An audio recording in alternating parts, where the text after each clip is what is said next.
for coming along today. My name is Tracy Egan. I'm the principal here at Mango Hill State School. I'd like to welcome you all today. I'm looking forward to hearing from the team, and I know I've had lots of questions, and I'm looking forward to you hearing from the department reps today. I'd like to acknowledge the traditional owners of the land on which we meet and pay my respects to their elders past, present and emerging. I'd also like to acknowledge the elected local members. Luke Howard, the federal member for Petrie, is here, and Chris Whiting, the state member for Bancroft, is somewhere. He's getting chairs and helping. And Stephen Miles, the state member for Marumba, Minister for Health and Ambulance Services. I'm going to hand over to, of course there are a number of department reps here today, but I'll let Stephen introduce them. So I'm looking forward to a wonderful afternoon. I hope that you get lots of questions answered and feel more reassured. Thank you, Stephen. Thanks so much, Tracy. Good afternoon, everyone. It's wonderful to see so many people along today. I know there is a lot of excitement in the Mango Hill community for this new school. I think within a few hours of posting this event on Facebook, we had 100 people already registered to come along, and it's not surprising. As a parent here at Mango Hill State School, I know what a great school it is, and I know a lot of people are hoping to take all of the great work that Tracy and her team have done here setting up the primary school into what will be, I think, a really fantastic high school. We also know that the other state high schools in the area are bursting at the seams. North Lakes and Marumba are both big schools, and this is a chance to get our own high school here in our own community, which we know will continue to grow. You've only got to look around to see how many more families are coming to call this great suburb home. We've tried to make this afternoon as kid-friendly as possible, so there's sausages and drinks, there's face painting and balloon animals. There is free ice creams. We instituted you need a ticket to get the ice cream to avoid anyone's children having 12 ice creams and going home sick. And one of the perks of being the ambulance minister is I can get the ambulances to come. So if the kids want to have a go on the stretcher, they should, and we hope that some of them will grow up to be fantastic paramedics. I want to thank the team from DET, Kevin and his team from DET, who have given up some of their Saturday to come and speak with us all. Tracy and the team here at the school who have helped us set it up, helped us promote it, opened up the hall for us again on their Saturday. It'd be really helpful for me just to get a sense of how people heard about this event. So could you put your hands up if you heard about it on Facebook? Who read about it in the school newsletter? Who read about it in Point Rivers Press, the Quest paper? And who heard about it from someone else?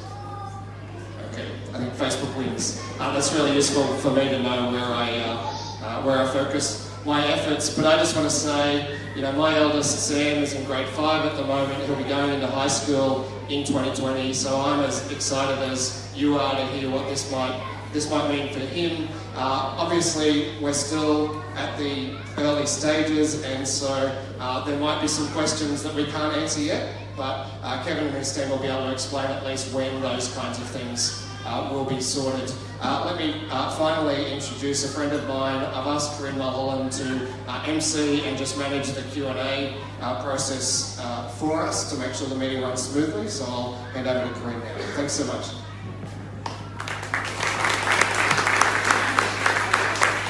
Thank you, Stephen. As I look around today and I see this school hall brimming with people, I don't need to tell you that you live in one of the fastest growing regions in Australia.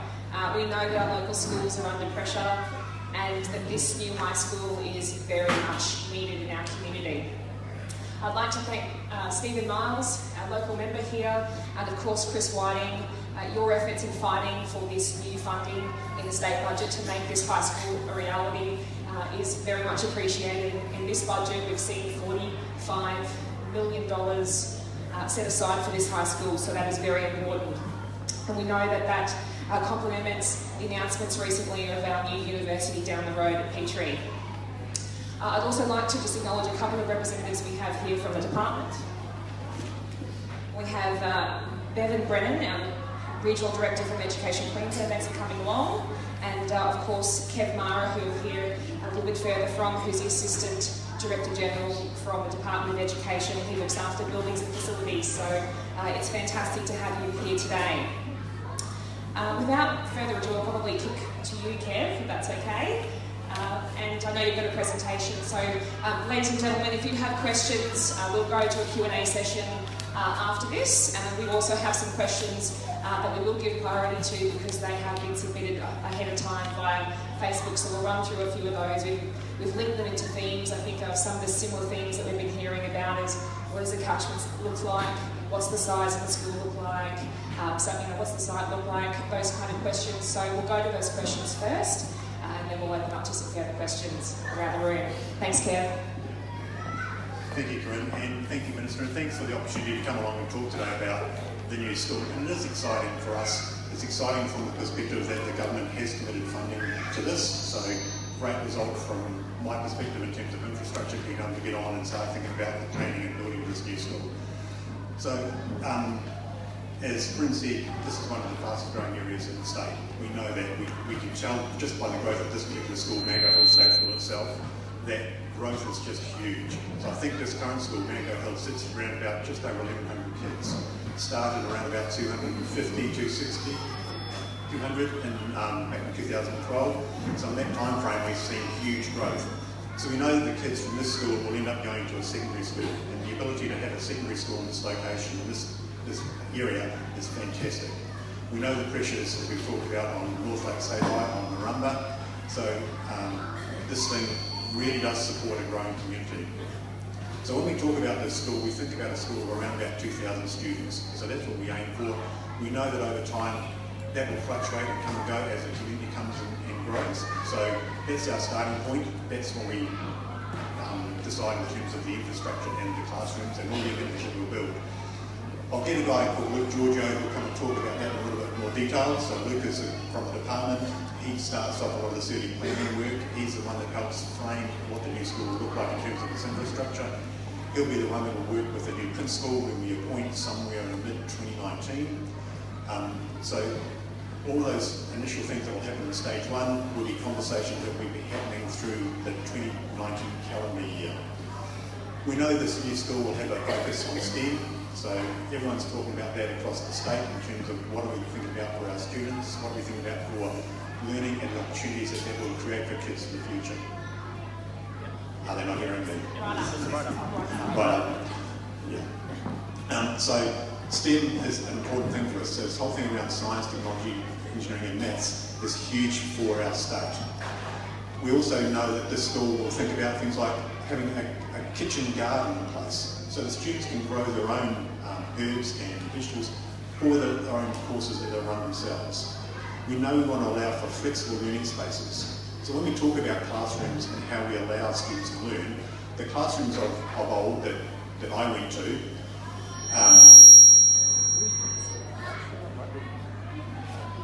I can go further back if you like.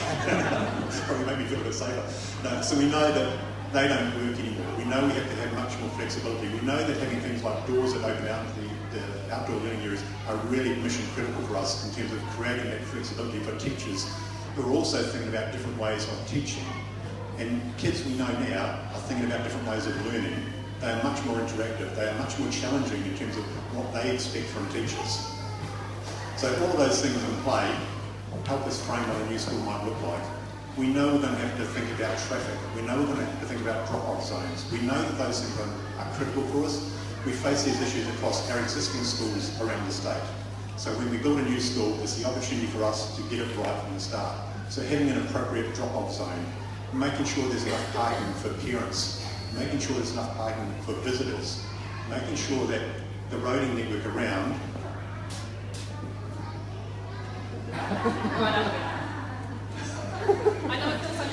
now I feel super embarrassed, but that's okay. I'll put my piece of paper down, it's probably easier. So those things we know we have to get right from the start. And when we're building a brand new school, the discussions we have with the developers, the discussions we have with council and transport and main roads are the things that mean we can get the right things in place. So all of those things are starting to happen now. So we're thinking probably 18 months out for what we need to do with this school. It's still early in the planning process, it's still very early.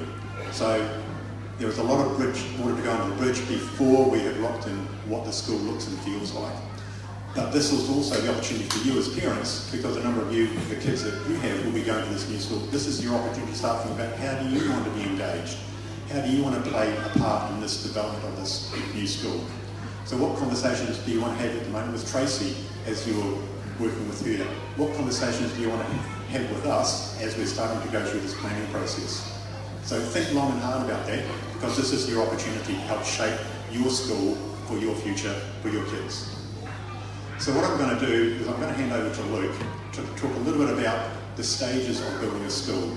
And this is indicative, just gives you a feel for what we think about and how we progress it.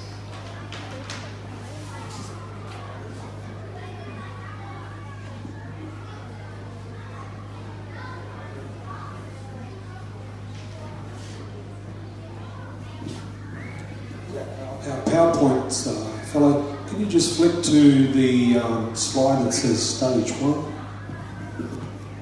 Thank you. Thanks, Kevin. As Kevin mentioned, my role in the Department of Education is a planning officer. So we work on school models. Obviously, we deliver schools all over the state, so we look at how we can tailor models to suit certain areas. And this is what we're going to show you today is a very a standard, you could call it, high school staging model. So when we open up a high school, we usually look at offering it to either Year 7s first, or we can sometimes offer it to both Year 7s and 8s. So we're still working through that model, and that can sometimes determine what facilities we do deliver. But as you'll see in that slide, and we've also got them up here if you want to come and have a look later on, if you can't see that slide far away. The first stage of a high school will generally have the core services, I suppose, with an administration executive services centre, and it'll have a resource centre, which is a library. And sometimes we use different models. Sometimes we put these together. Sometimes we don't. One of the things that we're finding with the availability of land today is that we're moving away from only single level buildings. We've got a number of schools around the state where the buildings were only built at a single level. It's made it very difficult for us to keep growing the school. So what you'll find in most of our new high schools now, there'll be some single level buildings, but you will find both single, 2-storey and even potentially 3-storey buildings in our high schools. One of the things, or one of the advantages of planning for the future through 2- and 3-storey buildings is that we try and move away wherever we can from having too many relocatable buildings in schools. You all would have seen relocatable buildings in schools. Some of the models that we're trying to work with now is building 2 and 3 levels, creating undercrofts, so we don't build the undercrofts in straight away, obviously. That's how we future-proof a school. And what it enables us to do is, either put more classrooms in there as required. If there aren't as many classrooms required into the future, what it's doing is it's giving the school more shade and more gathering space where the children are out of the sun. So in a new school, typically we do provide some nice outdoor shade structures, but obviously the multi-level buildings give us the ability to do that in a bigger way as well. So certainly at Mango Hill, I'll be suggesting we will have both 2 and 3 level buildings. In the list here, we've written a food and hospitality centre. So that's your typical home economics, kitchens, and then eventually your more industrial kitchens. If the school wants to offer some sort of introduction to Cert 2 and 3 for that sort of career path, we have the ability to offer that in the Food and Hospitality Centre. Kevin mentioned we try and develop kitchen gardens. So that's where the students start to learn how to grow their own vegetables, grow their own herbs, and use that in the everyday curriculum of within the hospitality centre. The next two, Kevin mentioned STEM, science, technology, engineering and mathematics. The next two buildings on the list are the Junior Applied Technology, which is our modern take on the old Manual Arts Centre. So a lot of us would have had the old hammer and nail in the old Manual Arts Centre. That is still around, but obviously a lot of that is becoming digitised. There's a lot of it is becoming online. But we do provide the Junior Applied Technology Centre, which is the old Manual Arts. And what we also put in there is graphic design studios, and we also model robotics type labs within that precinct. So the next one, the Science Centre, including the lecture theatre, what we tend to try and do is have those buildings close by. So what we're actually creating is a STEM precinct, because those two buildings will have the science, technology, engineering and mathematics. And that creates a lovely STEM precinct. You'll see in one of the other slides, I'll talk about a Senior Applied Technology Centre, but I'll just explain what I mean by that. So when we have a Junior Applied Technology Centre, it includes what we call multi-purpose workshops as the old Manual Arts Centre. The multi-purpose workshop is like Manual Arts. It's not as technical as the seniors. So eventually when we bring the seniors on, or when the kids move into the senior curriculum, we'll have a Senior Applied Technology Centre, which is in my stage 2 slide here, which I'll explain in a minute. The Senior Applied Technology Centre will include the senior construction and engineering workshops. Okay, so that starts to become a little bit more technical, rather than just the junior multi-purpose workshops, and that again incorporates all of that technology that they can use into the future at TAFE or wherever they want to go after.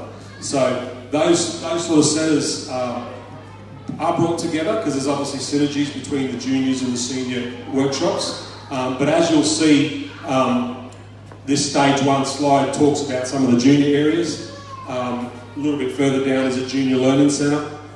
Our Junior Learning Centre is just the classrooms that aren't the specialist spaces. So the Junior Learning Centre just involves the standard type classrooms and flexible learning environments. What that will enable the school to do is teach all the other types of subjects that don't need specialist areas like English, geography, modern history, languages. All that generally will get delivered in the General Learning Centre. So that's why we call it just a Junior Learning Centre.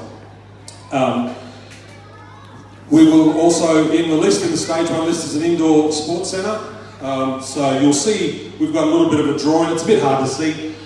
Some of these slides here were taken from some designs that we're currently working from in other high schools. So we're assuming, what we're saying is that they'll be similar at Mango Hill and what these designs look like. So that's where some of the pictures come from. You'll see here a double indoor sports court. What we've found is as schools grow, it can be very difficult to master plan a site and master plan it for enough facilities to get the school by. And often you don't know, it's very difficult. We do use data that comes to us from the Government Statistician's Office. Sometimes that data is difficult to work with. So what we're trying to do is future-proof, rather than building one court now, maybe one court later. We're starting to move into the model of building 2 courts now if we can. So you might find we'll have a nice big double indoor sports stadium. That particular facility will be the biggest floor space in the school. So it will become the gathering space for the school. It will be used for health and PE, obviously, but it'll also be a great gathering space. The school assemblies will probably happen in there. We're trying to attach a stage to those facilities now for school assembly type scenarios. And what you'll also find is it'll become a fantastic community use facility, depending on how the school will model that out into the community. Obviously, many of our school facilities are used by the community in different ways, and the multi-purpose sports stadium will be probably the one that the communities will be looking to try and target the most. and try and use that in different ways. So that's very exciting. We'll also have an outdoor multi-purpose court. So, you know, it might be a tennis or a basketball or just a multi-purpose court built for outdoors as well. I've put their canteen and covered dining area. So again, what we try and do is try and centralise the canteen in the school so the kids don't have to walk too far to get to the canteen no matter where they are, depending on the site that we've got to play with. We try and develop the canteen with some nice covered outdoor eating areas and some shade and gathering spaces around the canteen. A lot of the times the canteen and that covered outdoor eating area and usually some nice grass around it can become the heart of the school. So again, depending on how we can develop the site, because every site we have is a little bit different, we try and create a school heart there, and it can also become a great gathering space for either year levels or the whole school, depending on how big it is and how big the school is, and that's very much appreciated. We'll have a school oval we've got here, including a 400-metre running track. So, you know, schools love to have their athletics days on site rather than having to go elsewhere. Unfortunately, sometimes we get, you know, especially in the primary schools in the past where we've had some very tight sites to work with, it's been very difficult to develop, you know, full-size ovals and give them 400-metre running tracks. But as we develop our new schools, it's certainly an important thing. You know, being in Queensland, we want to be outdoors. I've done some study tours down in Sydney and Melbourne, and I was quite shocked when I saw the new schools that they were developing over there. I found they did not have ovals, they did not have many covered links, much shade, and I sort of went, well, that wouldn't sort of be very well appreciated by us in our communities up in Queensland. The schools in Sydney and Melbourne seem to focus more on the students playing club sport rather than school sport. There is some school sport, but I just found that they weren't catering so much to school sport, hence why they weren't developing a lot of, you know, open space and green space in some of those southern school sites. So we always have, you know, we have a different culture up here, so we always make it a number one priority to try and provide that oval space, so that the kids have got plenty of room to run around. So that what I've just mentioned is your basic, what we try and deliver in stage one of the school. Obviously, if you've got only sevens and eights coming in for the first couple of years, you don't need to have every classroom built for the school. And in my stage 2 slide, if we can go to our stage 2 slide, you'll see some very important components that come online. I've already spoken to the bottom one, which is the senior applied technology. So that's the construction and engineering that doesn't get done in year 7 and 8. So that gets done in year 11 and 12 more so than anything. So again, in our master plan, when we initially master plan a school, we will have all this planned as to where it will go and when it will come on. So we'll have the senior applied technology will come online in that STEM precinct, as I mentioned, in terms of the junior applied technology, science, and our STEM precinct. One of the things that I didn't harp on was in the Science Centre, we now build lecture theatres. So in the Science Centre, we build a lecture theatre that can fit probably 200 to 250 people, and the schools love that because what they can do is use it either for curriculum, for teaching and learning, or they can gather their staff to have staff meetings because they've got 200 seats in one place that's fixed, ready to go. And it's used in many different ways, and it's one of the gems that they tell me that they absolutely love in our modern schools is that lecture theatre. We also put like a lecture demo bench there. So the idea of it being in the science is that you know, a teacher can bring groups of classes together and they can do different things in terms of demonstrations. So that's a really, really well received facility from our high schools. And I can assure you, I went to Melbourne and I visited a school in Melbourne. It was a high school and it was called University High. and it was beside a city university campus, and the people at the school were very, very excited because they said to us, "Oh, we're partnering with the uni next door and we're able to use their lecture theatre. It's so exciting." And I didn't want to tell them that, well, I built a lecture theatre in stage 1 of every one of my schools. So again, I'm just trying to show you that in terms of schools and facilities, I do believe that what we're doing here in Queensland is up with the best in the country in terms of the types of facilities that we're providing. In the stage 2 slide, if you go to the top, Art and Design Centre. So what we do in stage 1 of the school is, even though we might only have 7s or 7s and 8s, they will need to do some art potentially as a year 7 or 8 student. So in stage 1, even though we haven't built the Art and Design Centre or the Performing Arts and Music Centre, we provide some temporary spaces in the first stage where we fit them out for art, okay? So that might be where we were putting some flexible learning spaces or some general learning areas. So we provide enough spaces to be able to provide some art temporarily, and then at the latter stage when we build the Art and Design Centre, the temporary art gets converted back to whatever that was meant to be longer term. So it might have been just a flexible learning area or just a general classroom area, okay? So that's how we get away with, you might see this and go, well, hold on a sec, don't we get to do a bit of art in stage 1? Yes, we do, but you just do it in a temporary classroom. Similarly, Performing Arts, Music and Multimedia Centre. I'm not sure if anyone has seen our Performing Arts Centres that we build in some of our model schools, high schools that is. Our Performing Arts Centres basically look a bit like there's a stage, there's a fixed stage, and there's obviously some backstage areas, change rooms, and we're able to bring props into the back, there's prop stores and things like that. And then what we do is we have three different studios on the ground with a lovely dance drama floor, and we put operable walls into the space so that they can be closed to do dance and drama. So you can timetable more than one classroom in the Performing Arts Centre. And then at the back we have other things like a little canteen box office area, some change rooms, and then there's like a mezzanine level at the back up the top, and then we have a multimedia studio in there, and there's a control box and a green room so that when you have performances, they control it all from the back there.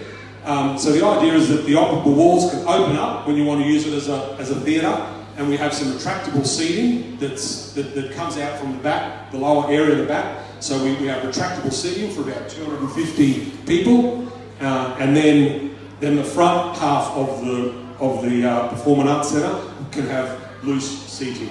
So we can generally put about 500 people in our Performing Arts Centres. So again, they're a very well received new facility that we built. A lot of the older schools, unfortunately, didn't receive Performing Arts Centres as such. They got areas to do dance and drama. But as we've moved on, we've remodeled things. And again, the Performing Arts Centre is one of the showpieces that are very well received within our schools. And of course, the Performing Arts Centre can become a very nice community use facility because of the ability to seat quite comfortably 500 people in that facility. The next one on the list is the Senior General Learning Centre. So again, similar to the Junior General Learning Area, we just have a Senior General Learning Area, which means that if the school wants to sort of precinct the areas so that the juniors are learning here and the seniors are learning there, it again is simply used for your English and your geographies and your modern histories, and as you go into obviously the older years, they're doing different things like accounting and economics and things like that, and that can all be done obviously in the senior learning area because you don't need the specialist facilities.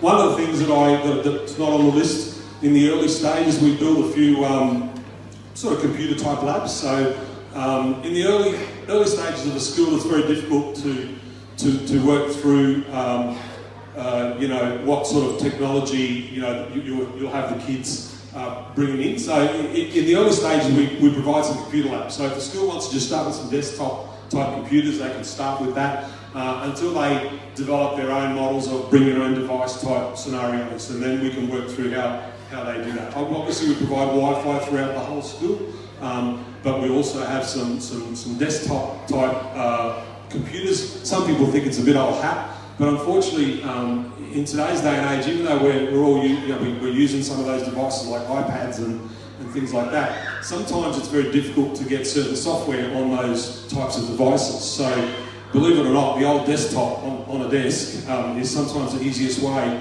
to get special software and use it for special areas within the school. So, in some cases, we still have some computer labs always being used throughout a school, even though you might have a bring your own device scenario. So that's generally the types of learning facilities. Obviously, again, the Senior General Learning Centre is one of those buildings, I believe, that will be a very much a multi-storey facility. One of the things that we're trying to do now in the General Learning Centres is ensure that we can adapt to all types of teaching methods and needs. So when we deliver a senior learning centre, a bit like what Kevin touched on, we don't just build 4 walls and a door and call them GLAs. We look at models where we have 4 walls and a door, but we also have outdoor learning environments within the building. So it can be more outdoor, that's sort of screened and covered. We build flexible learning areas. So these are sort of areas that are a little bit bigger than classrooms. They might have some storage and some wet areas in there. We build some practical learning areas, sometimes what we call practical learning areas within our outdoor learning area. And that might just mean like a simple sort of kitchen type facility. And sometimes we do that in an outdoor learning area. And what we do is we build it into the wall and we just use a roller door to shut it off. So when the teachers aren't out there working with students, it's not accessible. But it just gives the teachers the flexibility to do different things by having another wet area somewhere in the building. We try and provide some what we call collaborative spaces. So some smaller group work type spaces, because often teachers are asking students to go and prepare this or go and work on this, and they don't have to be at their desk. Sometimes, I know I've got a 16-year-old daughter and she's ringing someone at 11 o'clock at night, and I'm going, who are you ringing at 11 o'clock at night? And it's about my assignment, and we're paired together, or there's 3 of us that have to work on this assignment together. So often you need to take the children out of the class, and they can do that in our smaller collaborative areas, where they can, and again, it's Wi-Fi in there, so they can take their computers and work on it using Wi-Fi. So we build those sorts of spaces. What you find is some of our new models we're going to look at are being able to use, for example, even corridor spaces as breakout spaces. So sometimes rather than building extra spaces, we might look at just widening our corridors, and they actually can become a great learning environment outside the classroom, and with some glazing, the teachers can still see what's going on outside. So these are the sorts of models that we're trying to work on, so that we're not just creating 4 walls and a door, and you actually have to knock on the door and actually stick your head inside and see what's going on, so to speak. We know some teachers like their privacy, they all want the blinds and the curtains, but we're trying to create a more open learning environment that enables us to include all kids in different ways. So that's some of the exciting stuff we're doing. As we mentioned, that's the general model for our learning facilities. That covers our learning facilities. The things that we haven't got up there is obviously we provide lovely areas for our ground staff and janitors and all that. There's all that there. There's sports stores. And that's all a part of it. There's amenities all over the place. In some cases, what we're trying to do now is a lot of the old traditional schools had like a toilet block here and a toilet block there and a toilet block there. We still do a little bit of that, but what we're doing now is in multi-level buildings. It gives us the ability to build some toilet blocks more toilet blocks in and within the buildings, so that a lot of them can be under the buildings, so they're coming out of class, they can go to the toilet there where they are. They don't always have to run off to the canteen area, for example, where the amenities are. So we always ensure there's plenty of that sort of amenities either in juniors and senior areas. Now we can put more of them in buildings if we have to, and there'll always be the central area where we have our canteen. There's always some amenities around there. That's the main components of a high school, I suppose. We also try and incorporate. Sometimes we need to incorporate some internal roadways within our schools, but quite safely, because we often have to get deliveries to canteen, deliveries to the back of the performing arts, deliveries to the hall, deliveries to the manual arts centre. So it's really important because some of those things are quite big and heavy. So you'll see in our master plan there'll be some internal roadways sometimes, but we try and limit that so that we don't have children crossing those roadways, obviously. So that's all well and good. I think that's about all for the moment. I'll hand back to you. Thank you. Sorry. So the slides are up here if you want to have a bit of a look, and we're happy to hang around and chat about them too a bit further if you like. Excellent. Thank you so much for that, Luke. I can see a lot of small faces out there, so you've done extremely well to sit through that very comprehensive report, little ones. What we might do now, I might ask Kev to come and join me up here. I understand most of our questions are probably going to be referred through to Kev as our Assistant Director General from the Department of Education. What I might do first, ladies and gentlemen, if you'll indulge me, I'd just be keen to know in the room here today how many people we have here from, have students here at Mango Hill State School. Basically all of you. And also perhaps say Bounty Boulevard, you Bounty parents? One line, one up the back, hello. Griffin State School, hello. Okay, St Benedict's. Okay, so the vast majority from Mango Hill State School. Oh, and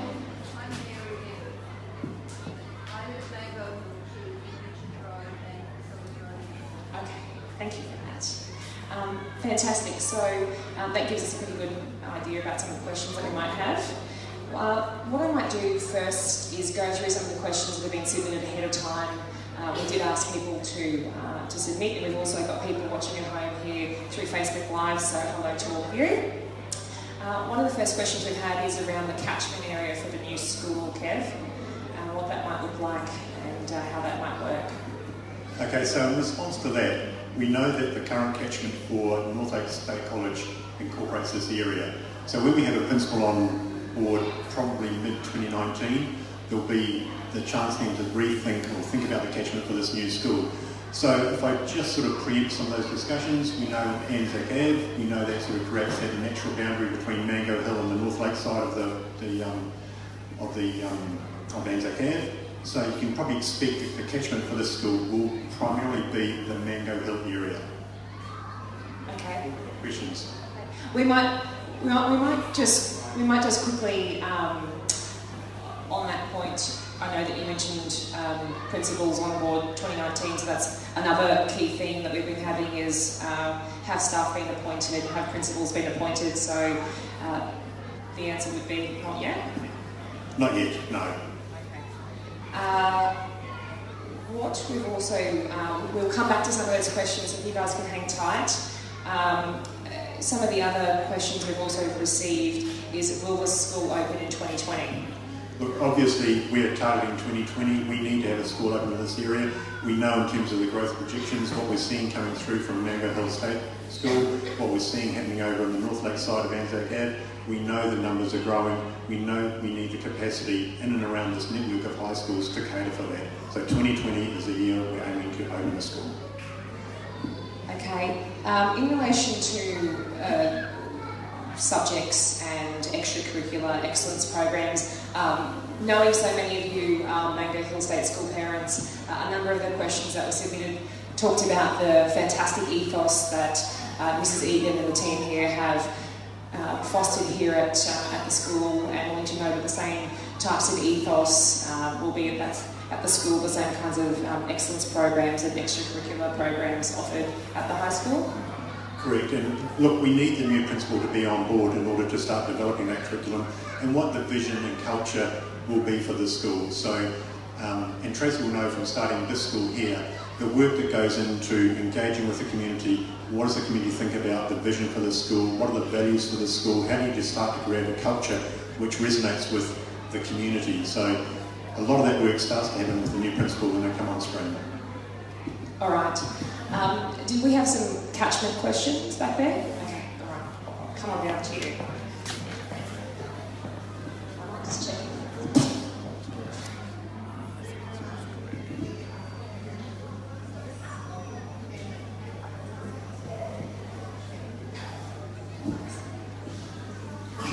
So we live on the other side of Anzac Ave, but we're zoned as Mango Hill. So we want to be zoned in the Mango Hill catchment. Our postcode is Mango Hill, our suburb. So we don't like the Anzac Ave border. So you're in Mango Hill Village? Okay. We're down in Mango Hill Village. And same question? I'll come back to you, Kev.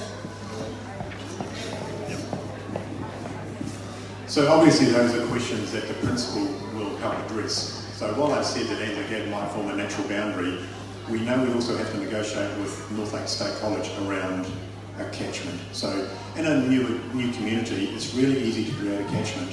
This is an existing community we were putting in a school. It already had a catchment in place with Northlakes. So it's a negotiated arrangement. Those conversations, the new principal, the principal at Northlakes, they'll be having those and figuring out what works best for parents. So it's not a done deal until those conversations start to happen. But there is opportunity to have those considerations. And we expect that those principals work together. Sorry. Can we do anything? Love your work, Mrs. Higgin. That's a good idea. Sorry, is that? Oh. Okay, thank you. Excellent, okay. So a question over here.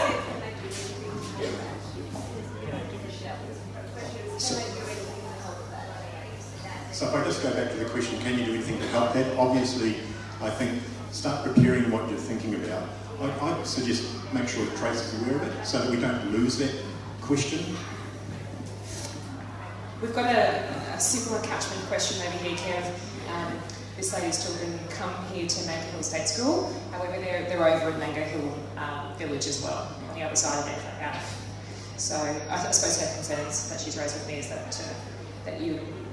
Expected that the kids that come to this school will automatically go to the Mango Hill State School, like high school, or not? No, it's not an automatic thing, but there's obviously consideration to make sure that families don't lose their pathway or the journey that they're on. So again, it comes down to the principal and the principal engaging with people around that. So I can't say for certain one way or the other. It's not my decision to make. You know, it is a new principal, but again, it's maintaining that consistency of the education pathway your kids are on. Okay. And do we have any other catchment questions while we're on that theme and while I'm heading over here?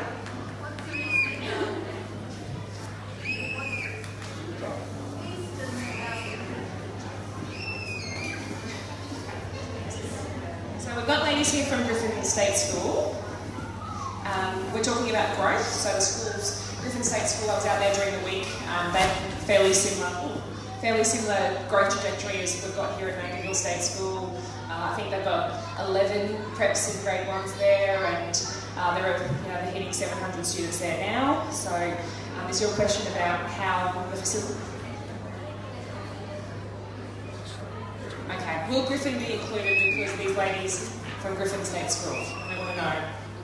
Again, I can't answer that question directly right now. So those are all things that, when we think about catchments and we think about schools, as I said, with a new community is easy. With an existing community, how do you create the best result? So typically when we create a catchment, it's all about equidistance. So we look for the shortest trafficable route. So that's driven by the Government Statistician's Office. They're the ones who do that for us.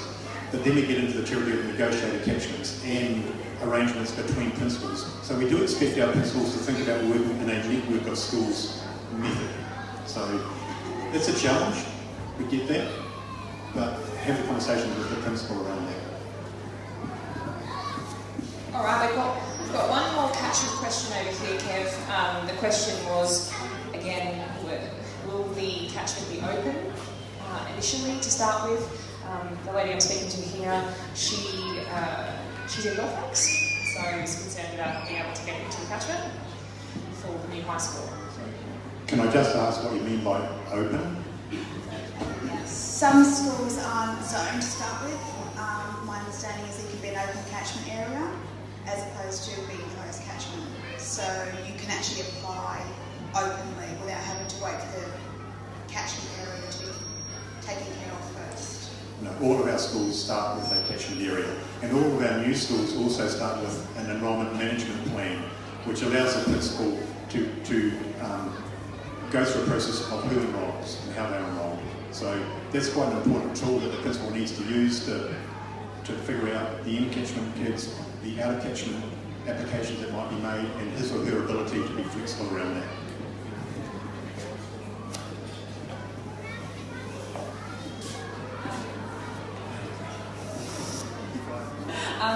The next question we received is around site. Do we have a site selected yet for the school campus? Look, at the moment we don't have a site confirmed. We've looked at a number of options. There is some preferred options that we're pursuing. We haven't yet finalised that. And that does place a lot of pressure on us, obviously, in terms of time frame. So when we said before, or when I said opening for a school in 2020, we need to confirm location around that in the very near future. Okay.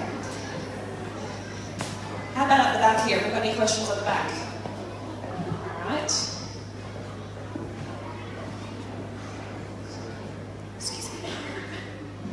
Hi, I'm aware that you just said that you have some preferred locations. I'm aware that the government has one preferred location. So when you said some, can you outline what those might be? Look, I can't say what they are right now. We're in the process of trying to confirm that. So when I said some, we have looked at a number of opportunities in and around the Mango Hill area.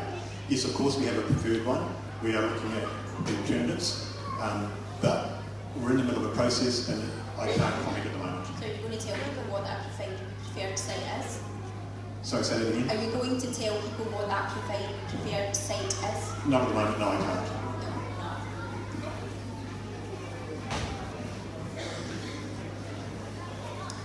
I was going to ask, in regards to the years of the, let's say 2020, 2021, are they taking 7, 8, or are they going from 7 to 12? So can you repeat what you were saying in the years 2020 and 2021? I think it's how many year levels, how many grades will be offered in 2020 or 2021. So if you refer back to what Luke was talking about earlier on, so we typically open the school with year 7 intake. So depending on what the applications are, there may be a year 8 cohort as well, but primarily we want to start with a year 7 intake. They become the inaugural group and help us set the culture and the framework. So, and then the school grows over a number of years as the year 7s move through their years and the next year's intakes come on stream.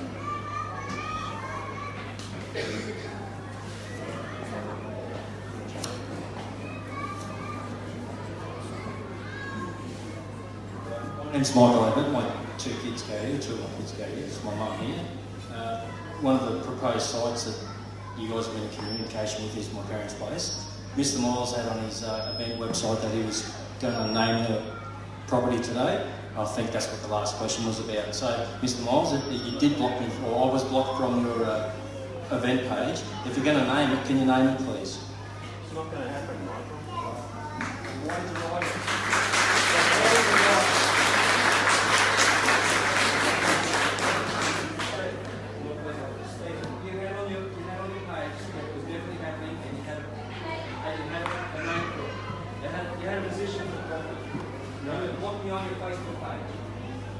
Look, I'll answer that.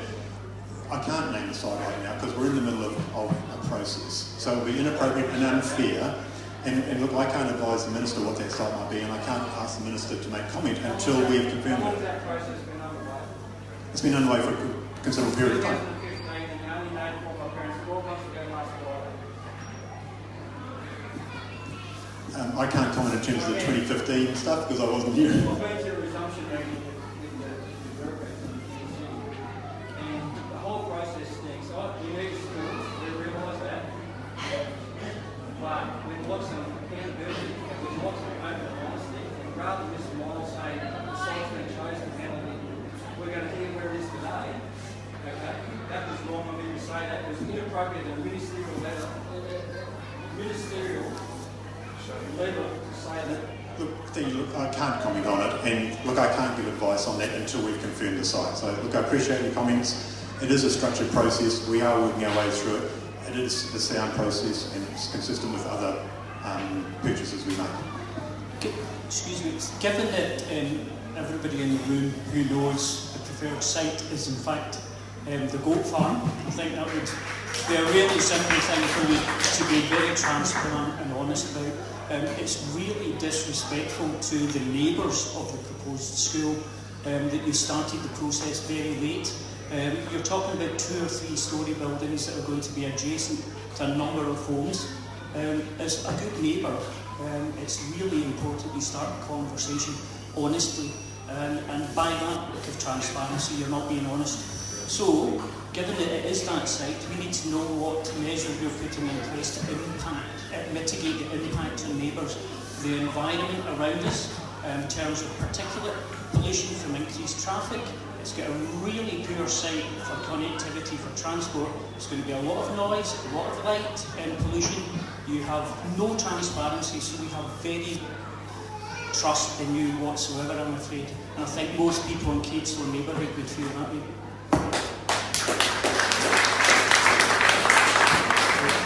Thank you. And look, in terms of impact in any school, in any location, we have to comply with the requirements of council. We have to make sure that we're considerate with the environment, with traffic, with noise, with light, and all of those issues. We don't get a free ride with this at all. So we have to comply just like anyone else has to comply.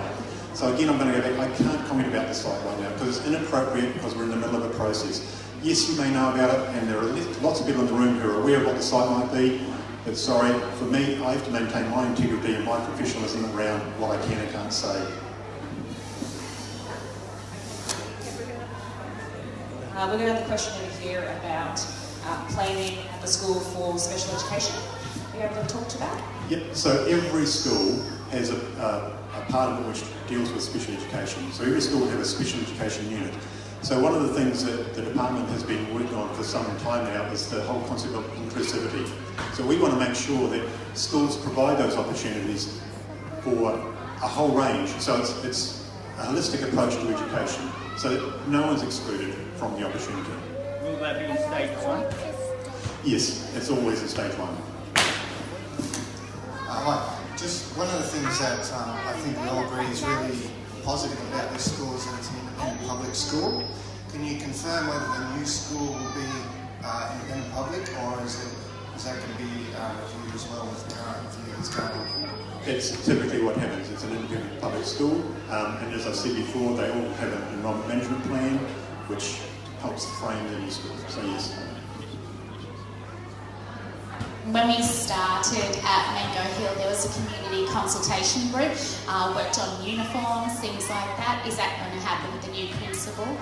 Absolutely. So when the new principal's on board, the same sort of process that Tracy would have gone through in terms of, as I said, the vision, the culture, the uniform, the naming of the school. So we've called it Mango Hill State School up here, but the community get the opportunity to think about the naming of the school. So same sort of process that you went through with Tracy.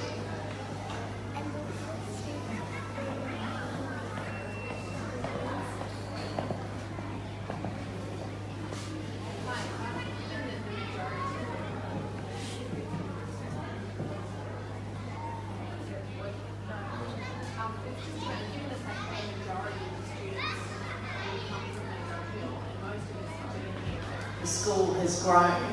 Will there be some sort of survey or feedback sought from the parents who have experienced a growing school within this community that may have an impact on some of the planning that they do around things like access, car parks, growth, things like that? Because we've lived it, we've been through it. We look at this location and continually ask why And I just thought maybe some of our experiences could have an impact before rather than after.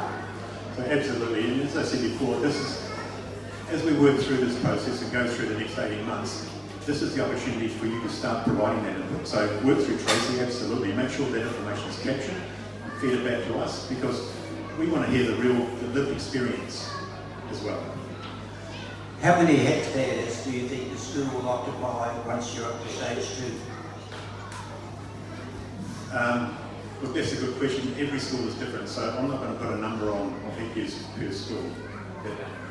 I can't do that. Every school is different in terms of the space it requires.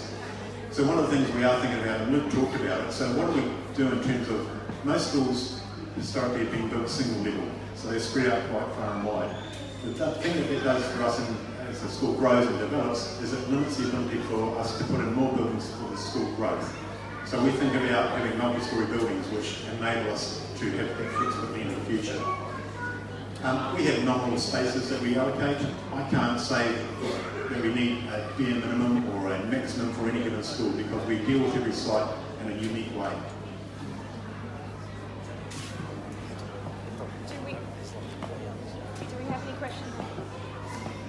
Doesn't really want to work sometimes, does it? Do we have any questions from any young people in the room? Any students that might be going to the high school that have any questions? No, there might be people getting ice cream and getting their faces painted. We've got a question here. Do we know when we might make a decision if year 8 will be part of the first year? Is that something that won't be made till next year, or sooner rather than later? Sorry, can I just ask you? Will grade 8 be in the first year of operation of the school? When will we know? Whether grade 8 will be in the first year of operation? That'll be sometime through 2019. And look, I can't give it a time frame, but that's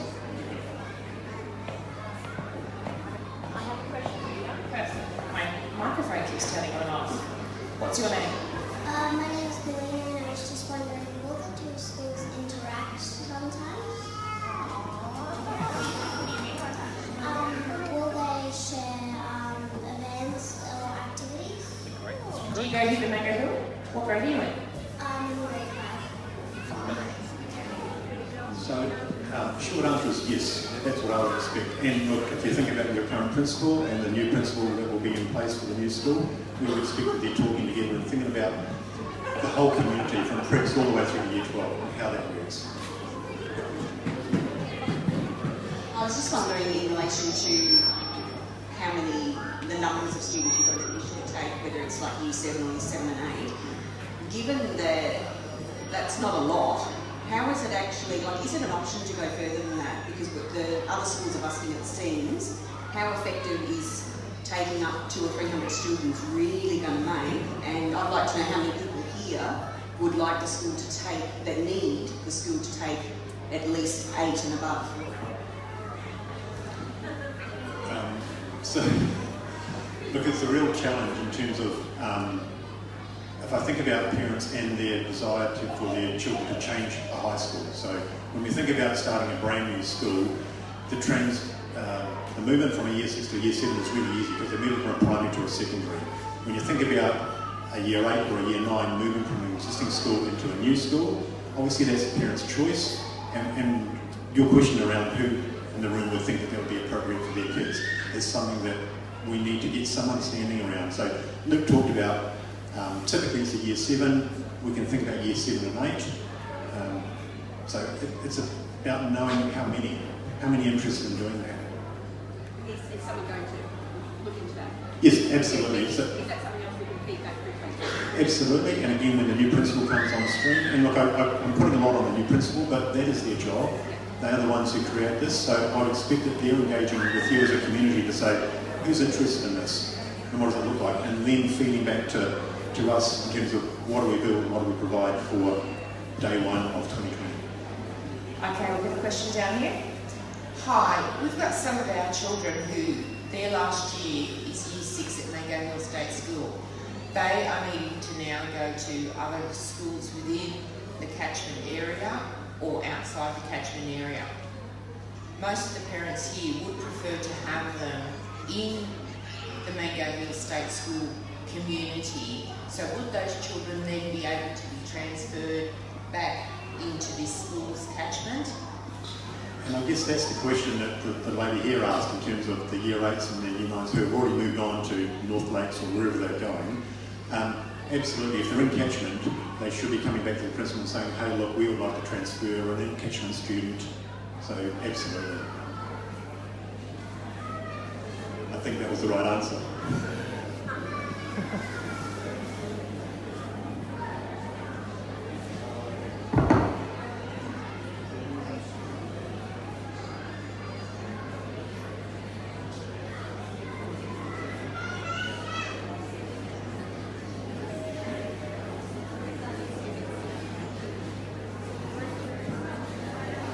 So we've got a similar question up here around transitioning, so talking about kids who are in grade 6 now, no, grade 5 now, who are going into grade 6 and parents are wanting to make some decisions around where they're going and have some clarity around where they're going next year in May.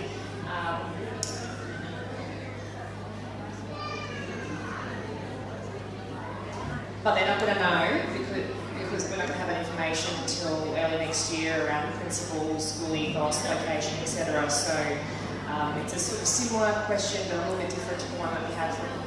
How do you transition the year 6s next year to a high school that's not even existing?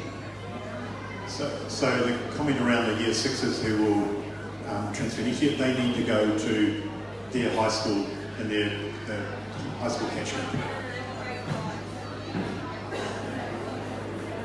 The year 5 students this year, there will be year 6s next year to start your high school in 2020, won't have a chance to transition like the year 6s are now that are going to high school next year.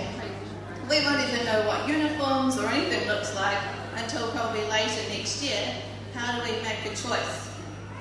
And look, I'm sorry, but in terms of the time frame, until we appoint a principal and they're engaging with the community, the year 5s now, who are currently Mango Hill, the new school will be their local school. So I don't know what the uniforms look like right now. I can't give you advice on that. So, and the culture of the school and the vision for the school, those are things that are developed.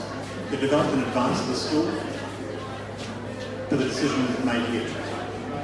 Thanks for that, Kevin. Perhaps there might be an opportunity once some of those decisions are made early next year for some further feedback sessions or familiarisation sessions with some of those grade 6 parents in similar fashion that the schools do now where they have information sessions, that there might be an opportunity for something like that to be considered perhaps? Absolutely. As soon as we know stuff, we will be wanting to come back and engage with the community. This is your school, so you're the ones that help frame it.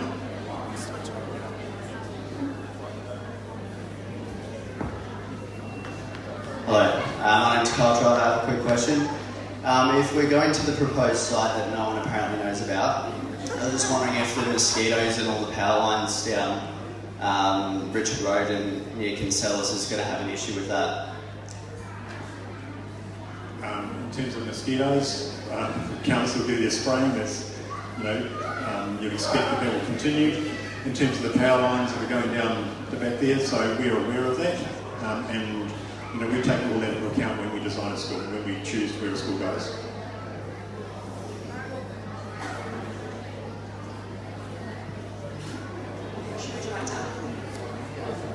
Oh, no, it was just some censorship here. She was removing the mic for me, don't worry.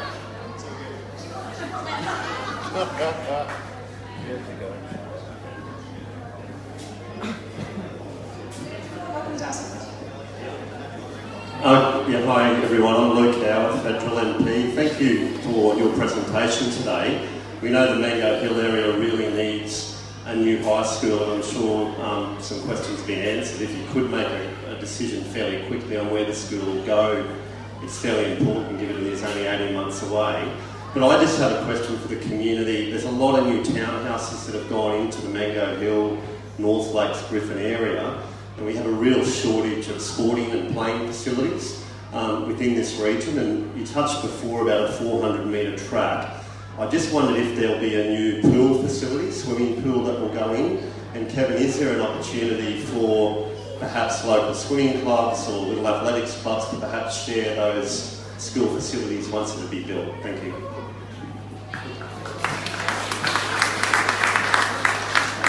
There are two questions in that. So community use of school facilities, we absolutely encourage that. And as you'll see from Tracy and other schools around the state, we are really keen on having community engage and use facilities. So the playing fields, we've got to be conscious of students and student usage. So we've got to work out what does that relationship look like and when and how people use those facilities. Luke talked before about performing arts facility becoming things that are used by the community. We think about our halls as also things that can be used by the community. In terms of building a swimming pool, no, there isn't a swimming pool being planned for the school at all. So those sort of things that you talked about would be council facilities that the school would engage with and have conversations around how they would go about running any aqua classes, whatever they might be.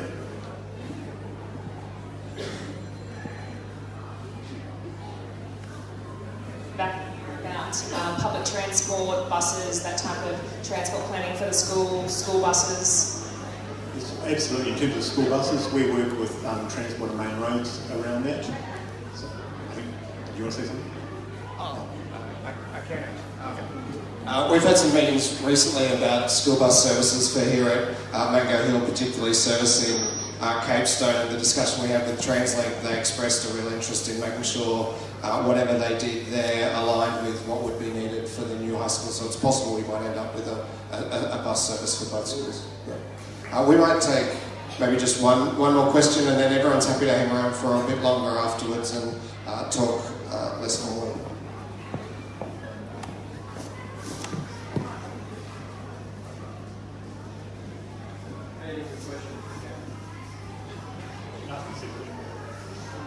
Can I just ask, obviously with the pool and things, would there be a chance that there would be one going in? Because obviously the children here at Mango Hill, we do have swimming lessons with them, and obviously they go out to other schools to do that. Would there be a chance that if there was one at the new high school, that our children would obviously be able to go there and that would link the two schools together? As I said before, the new school will not have a swimming pool. So the arrangement that's in place to go out and use other facilities, we would encourage that continues.